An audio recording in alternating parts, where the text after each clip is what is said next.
Welcome back to Outdoors with Larry Ray, brought to you proudly by Tennessee Wildlife Resource Agency, Barton Power Sports, Sportsman's Warehouse, and Best Care Home Services.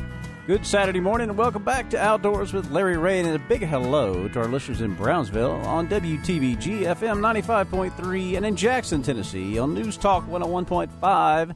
And here he is, the fourth outdoor editor for the Commercial Appeal here in Memphis, Larry Ray. Oh, you did. You remembered. That's really good, John. I was surprised. The fourth and last outdoor editor. The last, that's correct. Because that title was dropped after I retired. Now Jeff Calkins has left, too, even. Everybody's left. We're not going to mention We're not going to like mention Jeff all Calkins these people that have left. And then, of course, you hear Ron mumbling in the background. I'm always mumbling. He's mumbling.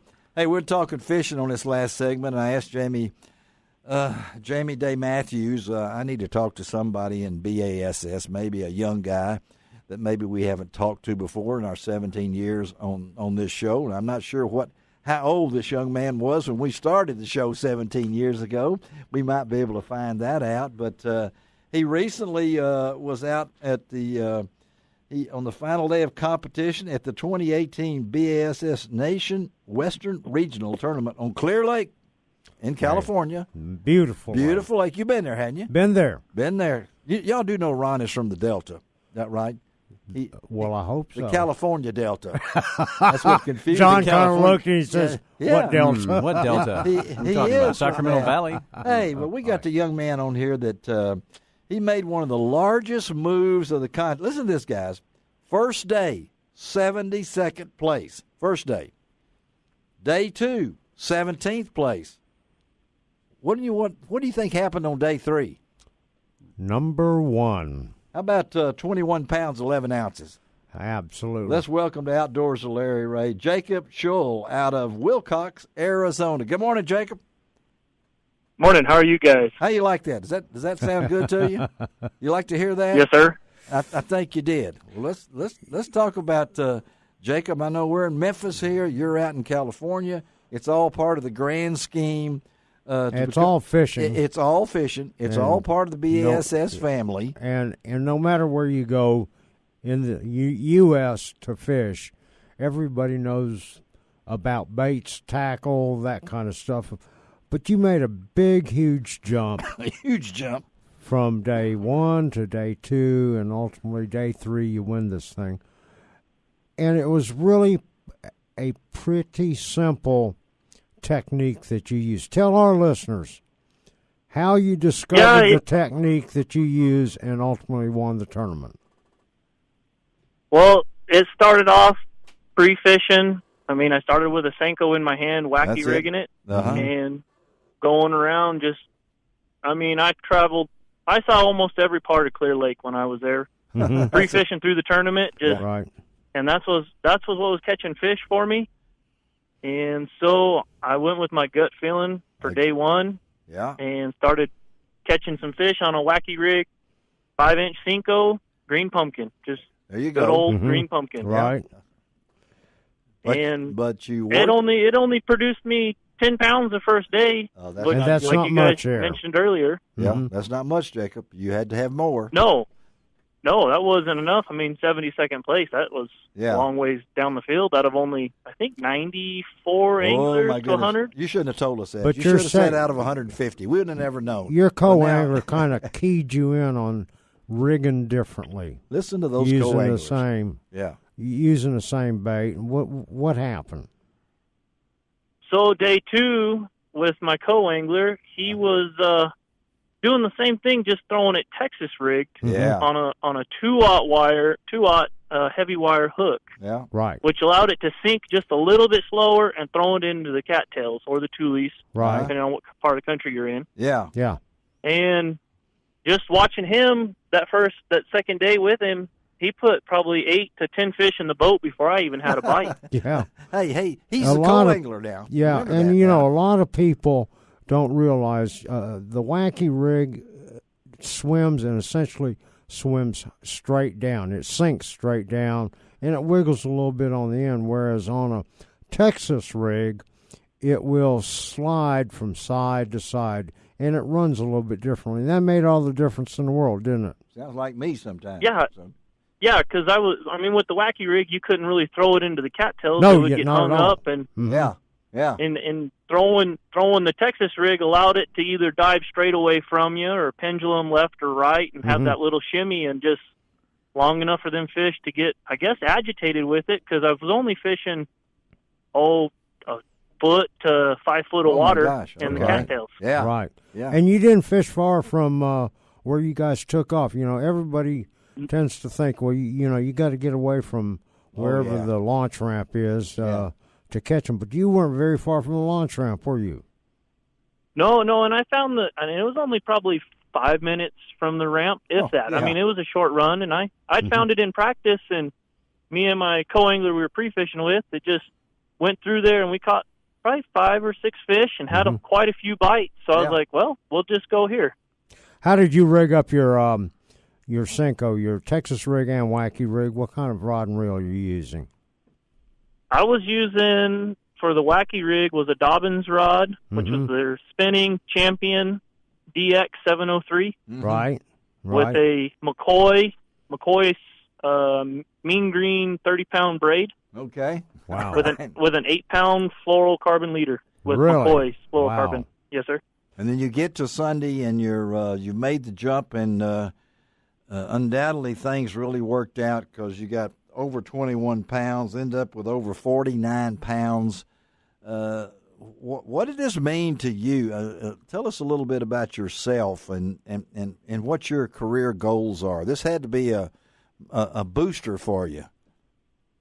Yeah, it was a big booster. I got a good fishing partner that it's kind of taught me a lot. Ty Al back over here in Phoenix, Arizona, and he'd always taught me the Cinco. He's the one that showed me the Cinco fishing, and that's what I wanted on, and just wanted to make it to the Western Regionals, which I qualified through the state of Arizona. I was number 2 in the state. Yes, yeah. And just was a goal to get to the Western Regionals.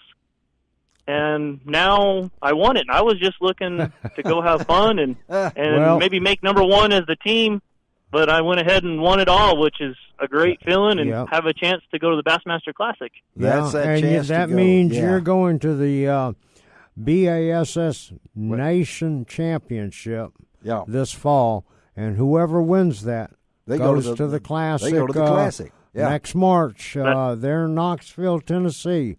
I see, and I know you have your sights on that. Oh, yes, definitely. I've got a few friends that live back there, and they're all excited for me and wondering where it's at and where it's going to be and wanting to come watch me. So, well, there you go. So, talk about your career? Did you grow up fishing? You grew up in the Phoenix area or the Arizona area?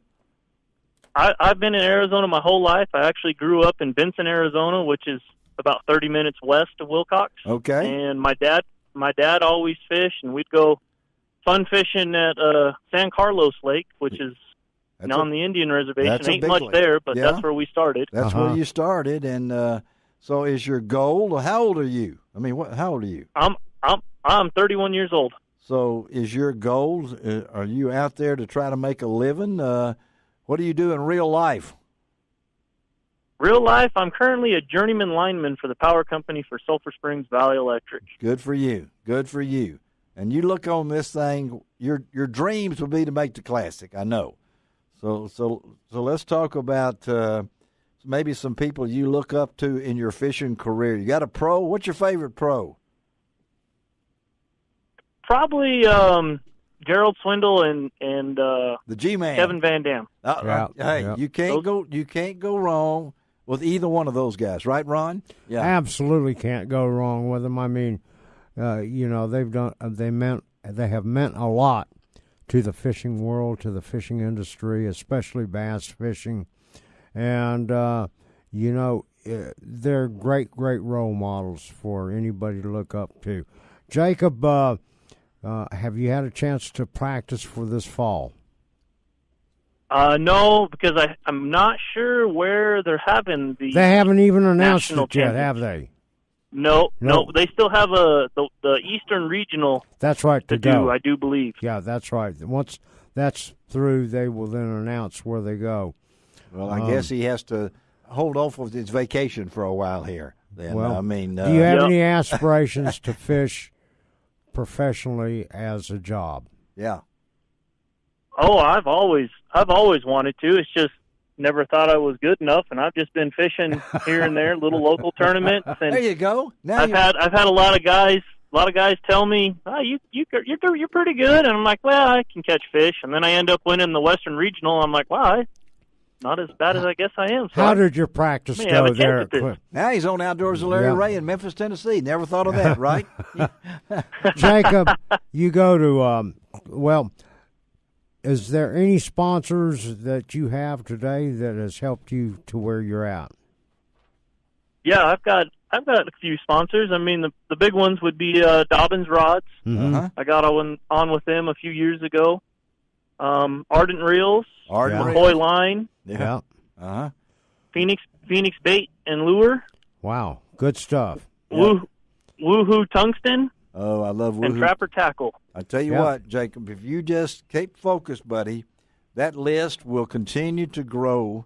And we want you to remember that way back in 2018, you were on Outdoors with Larry Ray when you get to be big and famous, okay? Okay. I'll for sure remember and Jacob, that. I hope to see you in Knoxville, Tennessee next March. We'd love to see you in Knoxville. I think you like Knoxville. I hope so, too. I got a few other people I'd like to thank, if you guys don't mind. All right. I got the other one would be Joe Uribe Jr. Yeah. Oh, Joe. I mean, he's another local Western guy that's done pretty well. Uh-huh. Clayton Eslick, he kind of helped me out a little bit on Clear Lake, telling me some places to check out. And then Mr. Keith Tripp, he's with Vexus Boats. Okay. He's a pretty good friend of mine from fishing the West Coast here. Well, cool. You need those. Jacob, thank you, buddy. Have a great day, and we'll stay in touch, okay? Thank you. I appreciate it. All right, buddy. All right, Jacob Shull, undoubtedly, I hope he makes it. That kid's got a lot of guts there. Next week, Guy Trebo and Frank Barton will be our co-host. We're going to talk to Jessica Hamilton of Campgrounds of America. Yes, they do have a lot of campgrounds this year. Lawrence Taylor of Daisy. Got a big competition coming up in July up at Daisy. And we will hook up with Tommy Toad Colley next week because he thought it was this week, and he's a week behind, so we hope it'll be here. All right? Ron Wong, thank you, buddy. Thank you, and, hey, get well soon. Yeah, I'm going to. And John Gordon, we did tape those introductions, right, so I can just kind of fill them in from now on. Fill those in. I tell you, one time I'd like to be on with Frank and have that challenge. Have an introductory challenge. That would be very good. Hey, would that be cool? Not cool? Yeah, we'll work. I'll that be out. the judge. Yeah. And hey, come the judge. Unscripted, just like me, off the cuff, man, unscripted. That was off the cuff, folks. So he really did it. Greg Ratliff, thank you for taking care of us. This is Larry Ray reminding us I do each and every week. It doesn't cost an extra cent to be a good sport, and what? God bless the USA.